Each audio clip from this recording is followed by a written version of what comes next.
Hi hello good evening friends. ನಾನು ಇಲ್ಲಿ ಮುಖ್ಯವಾದ ಮಾಹಿತಿನ ಹೇಳಕ್ಕೆ ಬಂದಿದ್ದೀನಿ ನೋಡಿ.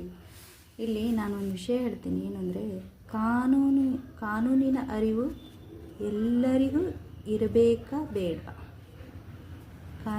ಕಾನೂನಿನ ಅರಿವು ಇದು ಪೊಲೀಸರಿಗೆ ಮಾತ್ರ ಸಂಬಂಧಪಟ್ಟಿದೆನಾ ಅಥವಾ ಏನು ಲಾಯರಿಗೆ ಮಾತ್ರ ಸಂಬಂಧಪಟ್ಟಿದೆನಾ, ಇಲ್ಲ ಎಜುಕೇಟೆಡ್ ಅಂದರೆ ಈಗ ಎಜುಕೇಟೆಡ್ ಪರ್ಸನ್ಸಿಗೆ ಮಾತ್ರ ಸಂಬಂಧಪಟ್ಟಿದ್ದೇನೆ? ಕಾನೂನಿನ ಅರಿವು ಅಂದರೆ ಜ್ಞಾನ. ಅದರಲ್ಲಿ ಪದವಿ ಇರ್ತವೆ ಅಷ್ಟೇ ಬಿಟ್ಟರೆ, ಇದು ನೋಡಿ ಪೊಲೀಸರು ಅಂದರೆ ಇವರು ಏನಾಗಿರ್ತಾರೆ, ಅದರದೇ ಆದ ಸ್ಪರ್ಧಾತ್ಮಕ ಪರೀಕ್ಷೆಗಳನ್ನು ಪಾಸಾಗಿ ಅವರು ಕೆಲಸಕ್ಕೆ ಸೇರಿಕೊಂಡಿರ್ತಾರೆ. ಇದು ಒಂದು. ಇವರು ಏನು ಮಾಡಿರ್ತಾರೆ, ಲಾಯರ್ ಅಂತಂದರೆ ಇವರು ಏನು ಅಂದರೆ ಡಿಗ್ರಿ ಮೇಲೆ LLB ಅಂತ ಇರುತ್ತೆ, ಆಮೇಲೆ MA ಮೇಲೆ ಇನ್ನೊಂದು ಕೋರ್ಸ್ ಇರುತ್ತೆ, ಅದನ್ನ ಓದ್ಕೊಂಡಿರ್ತಾರೆ.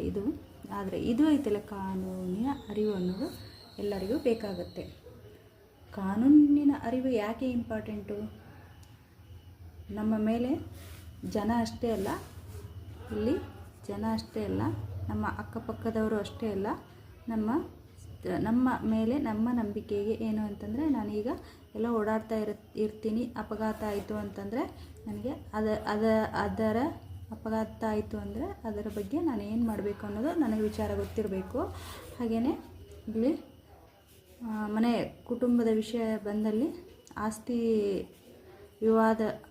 ವಿವಾದ ಇದ್ದರೆ ಅದು ಏನು ಪರಿಹಾರ ಮಾಡ್ಕೋಬೇಕು ಅನ್ನೋದು ನನಗೆ ಗೊತ್ತಿರಬೇಕು. ಆಮೇಲೆ ಇಲ್ಲಿ ಯಾರಾದರೂ ನಮ್ಮ ಮೇಲೆ ಸುಳ್ಳು ಕೇಸ್ ಹಾಕ್ತಾರೆ ಅಂತಂದರೆ ಅದರ ಬಗ್ಗೆ ಗೊತ್ತಿರಬೇಕು.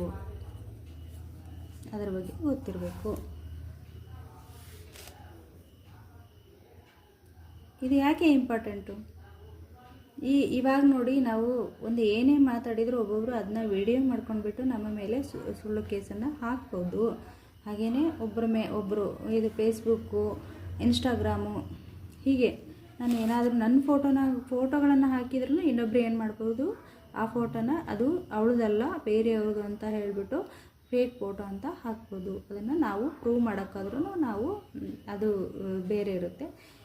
ಇಲ್ಲಿ ಕಾನೂನಿನ ಅರಿವಿನ ಬಗ್ಗೆ ಮಾತಾಡೋಕ್ಕೆ ಬಂದು ಬೇರೆ ಮಾತಾಡೋದಲ್ಲ. ಇಲ್ಲಿ ನೋಡಿ, ಅಪಘಾತ ಆದ ತಕ್ಷಣ ಏನು ಮಾಡಬೇಕು? ಫಸ್ಟ್ ಪ್ರೊಸೀಜರ್, ತುಂಬ ನಿಮಗೆ ಅಪಘಾತ ಆಗಿತ್ತು ಅಂತಂದರೆ, ಇಂಜುರೀಸ್ ಆಗಿತ್ತು ಅಂದರೆ, ಗಾಯಗಳು ಆಗಿತ್ತು ಅಂದರೆ ನೀವೇನು ಮಾಡಬೇಕು? ಫಸ್ಟ್ ಆಫ್ ಆಲು ನೀವು ಜಾಸ್ತಿ ಗಾಯ ಆಗಿದ್ದರೆ ಹಾಸ್ಪಿಟ್ಲಿಗೆ ಹೋಗಬೇಕಾಗುತ್ತೆ. ಎಲ್ಲಿ ಹೋಗಬೇಕು? ಹಾಸ್ಪಿಟ್ಲಿಗೆ ಹೋಗಬೇಕಾಗುತ್ತೆ. ಸಣ್ಣ ಪುಟ್ಟ ಗಾಯಗಳು ನನಗೆ ಏನೂ ಒಳಗಿನ ಪೆಟ್ಟಾಗಲಿ ಏನೂ ಇಲ್ಲ ಅಂತಂದರೆ ನೀವು ಎಲ್ಲಿಗೆ ಹೋಗಬೇಕು? ನೀವು ಸೀದಾ ಪೊಲೀಸ್ ಸ್ಟೇಷನಿಗೆ ಹೋಗ್ಬೋದು. ಪೊಲೀಸ್ ಸ್ಟೇಷನಿಗೆ ಹೋಗ್ಬಿಟ್ಟು ನೀವು ನಿಮ್ಮ ಏನಂದರೆ ಇಂಟಿಮೇಷನ್ ಇರುತ್ತೆ, MLC ಅಂತ ಇರುತ್ತೆ.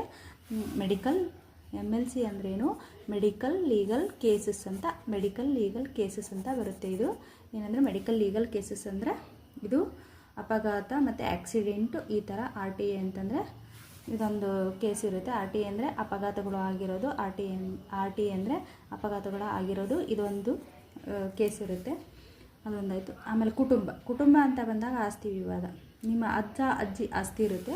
ಅಜ್ಜ ಅಜ್ಜಿ ಆಸ್ತಿನ ಬೇರೆಯವರು ಹೊಡ್ಕೊಳಕ್ಕೆ ನೋಡಿದಾಗ, ಬೇರೆಯವರು ಫೋರ್ಜರಿ ಸೈನ್ ಮಾಡಿಕೊಂಡು ಹೊಡ್ಕೊಂಡು ಹೋಗೋಕ್ಕೆ ಬಂದಾಗ ಇದ್ರ ಬಗ್ಗೆ ನಿಮ್ಗೆ ಅರಿವು ಇರಬೇಕು. ಹಾಗೆಯೇ ಸುಳ್ಳು ಕೇಸು ಯಾರು ಮಾಡ್ಬೋದು? ಈ ಪೊಲೀಸರು ಬೇರೆಯವ್ರ ಮಾತು ಕಟ್ಕೊಂಡು ಏನು ಮಾಡ್ತಾರೆ, ನಮ್ಮ ಮೇಲೆ ಈಗ ಬೇರೆ ಜನರ ಮೇಲೆ ಸುಳ್ಳು ಕೇಸ್ ಮಾಡ್ಬೋದು.